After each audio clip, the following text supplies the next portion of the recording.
देश में लोकसभा चुनाव का शंखनाद हो गया है। बिहार की 40 सीटों पर भी एनडीए और इंडिया गठबंधन के बीच शह और मात का खेल चल रहा है। बिहार के मुख्यमंत्री नीतीश कुमार अपने 17 साल के कामकाज पर जनता से वोट मांगेंगे। विधानसभा के फ्लोर पर बहुमत हासिल करने के बाद नीतीश कुमार ने दावा किया था कि एनडीए सभी 40 सीटों पर जीत हासिल करेगी। साथ ही उन्होंने दावा किया था कि 2025 के विधानसभा चुनाव में भी एनडीए 200 से अधिक सीटों पर जीत हासिल करेगी। नीतीश बाबू ने दावा किया है कि राज्य और केंद्र सरकार की विकास से जुड़ी उपलब्धियों के दम पर एनडीए बम्पर जीत हासिल करेगी। आइए जानते हैं कि आखिर एनडीए किन मुद्दों पर लोकसभा चुनाव लड़ेगी। 2024 का लोकसभा चुनाव एनडीए पीएम नरेंद्र मोदी और मुख्यमंत्री नीतीश कुमार के चेहरे पर लड़ेगी।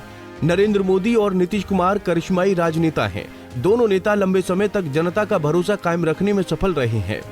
एक लिहाज से देखें तो नरेंद्र मोदी और नीतीश कुमार के दामन पर भ्रष्टाचार का एक भी दाग नहीं है।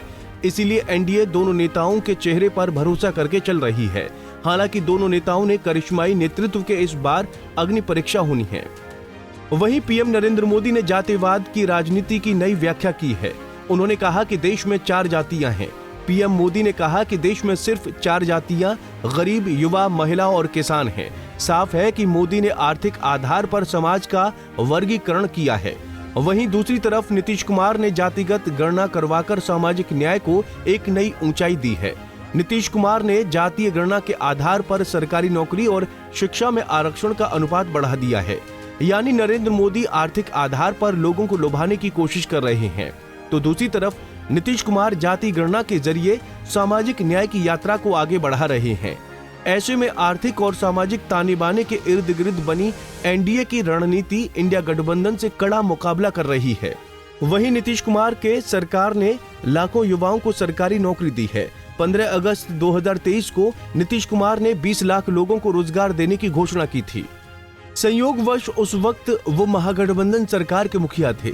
अब वो भाजपा के साथ एनडीए के सीएम हैं। नीतीश सरकार ने बिहार में नौकरियों का पिटारा खोल दिया। नवंबर 2023 से जनवरी 2024 तक लगभग 2.25 लाख नवनियुक्त शिक्षकों को नियुक्ति पत्र देने वाला बिहार देश का पहला राज्य बन गया है। बीपीएससी द्वारा शिक्षक भर्ती के दूसरे चरण के लिए परीक्षा का आयोजन 7 से 17 दिसंबर तक किया गया था।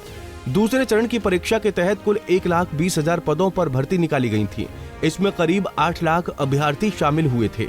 इस परीक्षा के बाद 1,10,000 अभ्यर्थी सफल हुए हैं, जिन्हें 13 जनवरी को नियुक्ति पत्र सौंप दिया गया।